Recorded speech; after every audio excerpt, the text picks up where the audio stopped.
Po kështu ishte edhe Davudi a.s.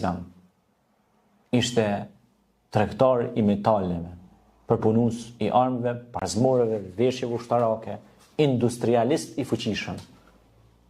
I tillë ishte edhe djali i Sulejmani a.s. Ata mbeshin me industrinë e hekurit.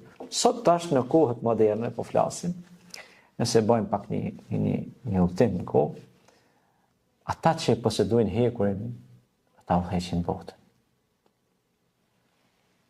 Kam qenë para disa vitesh në një udhtim në një qytet dikun të Gjermanisë dhe treguaj se si eksportohet dhe importohet hekuri. Dhe tha që një qytetar aty që ishte në jug të Gjermanisë, në momenti që na është largu fabrika e hekurit edhe ekonomia ta karon në jug të Gjermanisë. Dhe është ngritur ngëria atje. Llogaritë ka rënë ekonomia kur është largu industria e hekurit. Dhe e bëm si muhabet lirë kështu. Nuk ka urë, nuk ka rrugë, nuk ka ndërtesë që nuk ka element të hekurit.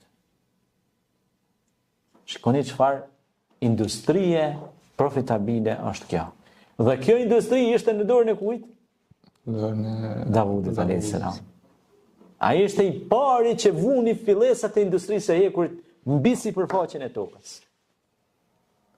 Dhe këta tash dalin e folin, ja jena metalurga, ne jemi industrialist mëdhej, po kur e ka dalë me dhe ku ka nisë zënafilla kësaj pune? Te Davudit. Te pejgambert e Zotit. Tani thotë unë s'di i feja çka është, po ti s'din sa më hiç. Ama bash hiç. Se njeri pa besim është i humbur. Është i pabesim. E pejt pabesim duhet më rrit shumë se të bën pabesi. Ai që ka besim, ai tutet, ai den që ka një Zot, ndalet, friksohet.